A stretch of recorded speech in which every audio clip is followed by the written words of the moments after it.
Saksi!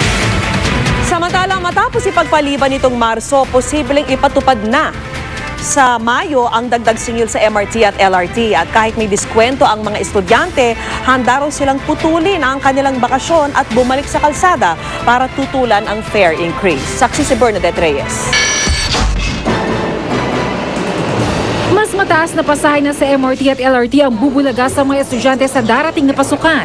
Kalagitnaan kasi o huling linggo ng Mayo, posibleng i-anunsyo ang pinal na halaga ng dagdag singil ng mga tren. Ayon sa DOTC, kung tutuusin, nakakadalawang pagpapaliban ng araw ang fare hike. We have decided to delay it a little bit because of all this rise in prices of everything, no? Especially oil prices. Tiniyak naman ng DOTC na may 20% discount ang mga estudyante, katulad din ng mga senior citizen at mga may kapansanan. Kaya mababawasan kahit papaano ang epekto ng dagdag singil. Pero hindi pa rin kontento ang grupo ng mga estudyante.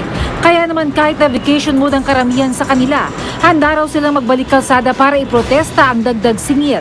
Kahit sa gitna po ng bakasyon, ay yung usapin po ng MRT, LRT at bibit-bitin ho namin yung mga mahihirap po nating kababayan para talagang manawagan at magsalita sa usapin po ng MRT, LRT sa darating pong Mayo 1. Wala pang tiyak na halaga ng dagdag singil pero batay sa unang inanunsyo, 11 pesos ang minimum na pasaya sa LRT 1 at 2 at 15 pesos naman sa MRT. Dagdag na piso naman ang babayaran sa kada susunod na kilometro. Ako si Bernadette Reyes, ang inyong saksi. Good news para sa mga motorista, gagana ang trapiko sa South Luzon Expressway ngayong bukas na ang bagong gawang bahagi ng Skyway mula Bikutan hanggang Alabang. Pero ang bad news, posibleng dumoble ang toll rate sa Skyway sakaling aprubahan ng petisyong dagdag singil para rito. Saksi si Pia Arcangel. Ang ganito ka-heavy na traffic sa SLEX tuwing Semana Santa, asahan daw na mababawasan na. Bukas na kasi ang bagong gawang bahagi ng Skyway mula Bikutan hanggang Alabang na posibleng alternatibo ng mga dating dumaraan sa SLEX. Ayon sa pamunuan ng Skyway, mula sa dating 40 minuto, 10 hanggang 15 minuto na lang ang biyahe mula Magkati hanggang Alabang. Because we've been it's been traffic so long. Yeah, and then to Alabang. Yeah, it's every day in school. It's been hectic. Very excited. Why?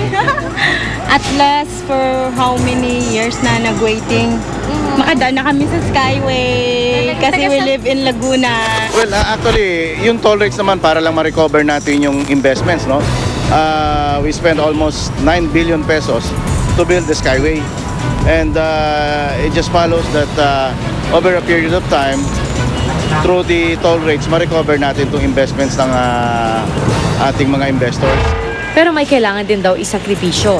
Inumpisa na rin kasi ng Toll Regulatory Board o TRB ang pagdinig para sa petisyon ng bagong toll rate sa Skyway. Mula sa kasalukuyang 85 pesos na Skyway toll mula Makati hanggang Alabang, hiling ng mga petitioner na halos doblehin ito sa singil na 169 pesos. At hindi lang sa bagong bahagi ng Skyway magkakaroon ng dagdag singil, pati ang toll ng SLEX at Grade o yung sa ibabang bahagi ng Skyway balak ding taasan. Mula sa kasalukuyang 65 pesos, balak nila itong gawing 123 pesos. Pero ayon sa Citra Corporation at ng pamunaan ng Skyway, kaya naman nilang pababain ng konti ang bagong singil sa parehong daanan kung bibigyan sila ng tax holiday. Sa pagdinig kanina sa tanggapan ng TRB, ikinatwira nilang mas pinagandang daan at serbisyo para sa hiling na dagdag singil. Sakaling maaprubahan ng TRB, hindi pa tiyak kung masasapol nito ang mga babiyahe sa Semana Santa. Yan po ay magdidepende yan sa takbo ng public hearing natin at hindi naman po natin pwedeng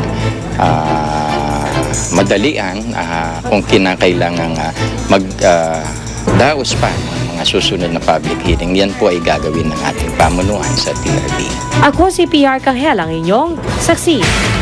At sa iba pa ring balita, isa na namang baybayin ang nagpositibo sa nakalalasong red tide. Kaya sa mga magtitikat di kakain ng karne ngayong Kwaresma, ito po ang ilang mga tip para makaiwas sa red tide sa report ng ating saksing si Marie Zumali. Dahil bawal ang karne tuwing Semana Santa bukod sa isda, iba pang seafood gaya ng shellfish ang karaniwang alternatibo ng mga nagtitika. Pero ingat mga kapuso, ilang linggo kasi bago ang Holy Week, natuklasan ng Bureau of Fisheries and Aquatic Resources o BFAR na nadagdagan ang listahan ng mga baybaying may shellfish na kontaminado ng red tide toxins. Pinakabago ang Masinloc Bay sa Zambales. Hindi naman natatanggal sa listahan ang Dumangquillas Bay sa Zamboanga del Sur, Morcilagos Bay na umaabot mula Zamboanga del Norte at Misamis Occidental, at mga baybayin sa mga bayan ng Bolinao at Anda sa Pangasinan. Hindi pa tiyak kung hanggang kailan magtatagal ang kontaminasyon. Masyadong mataas ang alat ng dagat plus higher temperature, tapos may sunlight siya, din mga nutrients. So nagkakaroon po ng isang bloom ng isang lugar or pagdami ng isang organism sa isang lugar. Microscopic ika nga sa sobrang liit ay hindi nakikita ng ating mga mata itong mga red tide organisms na kumukontamina sa mga shellfish. At mismong BFAR na rin ang nagsabi, mahirap ma-detect o walang palatandaan sa panlabas na anyo ang isang shellfish na may red tide. Kaya ang pinakamaigi na lamang natin gawin ay iwasan na muna ang pagkain ng mga shellfish na ito na nagmumula sa mga apektadong lugar. Ayon sa BFAR, ang mga dinoflagellate na ito na nagdudulot ng red tide at kinakain ng mga shellfish ay posibleng makamatay ng tao. Kaya naman sa mga nabanggit na lugar, iniutos na ng BFAR na wag munang manguha ng shellfish. Ang iba naman seafood tulad ng isda, pusit, hipon at alimango na mahuhuli sa mga apektadong lugar, dapat hugasang mabuti at alisan ng laman tulad ng hasang at bituka bago lutuin. Kaya pag namalengke, dapat daw alamin kung saan galing ang inyong binibili. Yung fish kit lang po yung mga shellfishes. At I think mayroon tayong penalty na 1,000 pesos. Pero na kami mga kaso dyan sa korte na. Ako si Mariz Umali, ang inyong saksi. Samantala, nangangamba ilang miyembro ng Social Security System o SSS sa panukalang taasan ng kanilang monthly contribution. Ayon sa SSS, ilalaan ng rate hike sa 10% across the board increase sa pensyon ng mga senior citizen. Saksi si Micaela Papa. Para sa mga kasamahan niya, mataas na raw ang 6,000 kada kinsehang sahod ni Jason De La Cruz, isang fragrance consultant. Pero dahil sa mga deduction, mahigit 4,000 na lang ang natitira para sa kanyang asawa at 3 anak. Sabi niya, pinakamalaki raw na inaawas sa kanyang sahod ang SSS contribution. Kaya naman nangamba si Jason sa panukala ng SSS na lakihan ang kanilang monthly contribution. Kakapusin na rin ng konti. Siyempre, yun nga lang, gagawa mo na rin ang paraan. Ganun talaga eh. That's the way of life. Balak ng SSS na isagad na sa 11% ang sahod ang kontribusyon ng mga miyembro nito mula sa kasalukuyang 10.4%. Giit ng pamunuan ng SSS, long overdue na raw ang rate increase dahil mula 1980, 2 beses pa lang daw silang nagtaas ng contribution rate. Pero sa parehong panahon na yan, 21 beses na raw nagtaas ang pensyon. Bukod dyan, mas maliit pa raw ang SSS contribution kumpara sa kontribusyon ng mga government employees sa GSIS. Gayon din sa average contribution rate sa ibang bansa sa Asia at Europa. Naman cost yan, it is a savings because it will be deposited in your name accredited yan sa pangalan mo as a member, may interest pa yan. Ang taas singil sa kontribusyon, ilalaan daw sa 10% across-the-board increase sa pensyon ng humigit kumulang 1.2 milyong membro nitong senior citizens. Gaya ng 65 taong gulang na si Aling Salvacion, na pilit pinagkakasya ang 3,000 pisong pensyon kada buwan. Kulang pa ma'am, dahil yung bahay 1,500, tapos yung kuryente 500. Natira na lang, magkano na? 1,000 na lang. Yung tubig, yung pagkain namin, nagagatas pa yung aking anak na may kapansanan. Wala na. Pero ang pensioner ding si Mang Carmelo, di raw kontento sa balak idagdag sa kanilang pensyon.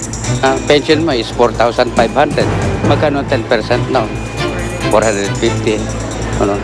Di ang liit. Ako si Micaela Papa, ang inyong saksi. Samantala, muling nagka-high blood si Ginang Erlinda Ligot sa pagharap nila ng mister na si retired Lieutenant General Jacinto Ligot sa preliminary investigation ng kanilang tax evasion case sa Department of Justice. Pero ayon kay Justice Secretary Laila de Lima, hindi raw ubrang palusot ang alta presyon para hindi sila sumunod sa proseso. Saksi si Jam Sisante. Ang tagpong ito sa Senado kung saan nagka-high blood si Ginang Erlinda Ligot bago humarap sa hearing tungkol sa katiwalian sa AFP. Naulit sa pagharap nila ng asawang si retired Lieutenant General Jacinto Ligot sa preliminary investigation ng DOJ sa tax evasion case na isinampalaban sa kanila ng Bureau of Internal Revenue. Umangat daw sa 140/100 ang blood pressure ni Ginang Ligot. Parang tumaas yung alta pressure eh. Kasi nga dahil she's not used to this kind of attention. At tulad sa mga unang pagharap sa Senado, tikom ang bibig ng mag-asawa tungkol sa mga aligasyon laban sa kanila. Batay sa reklamo ng BIR, mahigit 400 million pesos ang buwis na kailangan bayaran ng mag-asawa sa gobyerno dahil sa hindi pagsumite ni General Ligot ng income tax return noong 2001 at ni Ginang Ligot mula 2001 hanggang 2004. Kahit ang abogado ng mag-asawa, halos wala ring maisagot ng tanungin kung naghahain ba ng ITR noon ng kanyang mga kliyente. I don't know, I haven't seen the records kasi. As far as I know, they did not, but there must be a good reason for it. Whatever, if and when nga hindi sila nag-file ng ITR. Humingi ang mag-asawang Ligot ng karagdagang panahon para maghain ng counter affidavit kung saan sasagutin nila ang reklamo ng BIR na hindi rin sila nagbayad ng 428 million pesos na buwis sa gobyerno. Katwiran ng kampo ni Ligot, hindi raw sapat ang panahon para mapag-aralan nila ang reklamo na natanggap niya noong March 28 habang nakadetain na siya sa Senado dahil sa contempt. Binigyan naman sila ng DOJ ng 10 araw. Pero babala ni Justice Secretary Laila De Lima. Marami naman na high blood. Pero it doesn't mean na you can use that as an excuse for not complying with mga procedures o mga requirements o mga directives dyan sa PI. Ako si Jam Sisante, ang inyong saksi. Saksihan mamaya. Sa gitna ng mga aksidente, kinamatay na ilang sanggol kamakailan, ilang tips para iwas disgrasya at tahanan. Ang inyong mga baby, alamin. Una sa saksi, alamin ang ilang negosyo ngayong summer na pwedeng gawin kahit sa inyong mga bahay. Sa ilulunsad na bagong kampanya ng Department of Tourism ngayong buwan, pagpepenitensya, di raw kasama sa ipopromote na tourist attraction. Huwag bibitiw! Sama-sama pa rin tayo magiging saksi.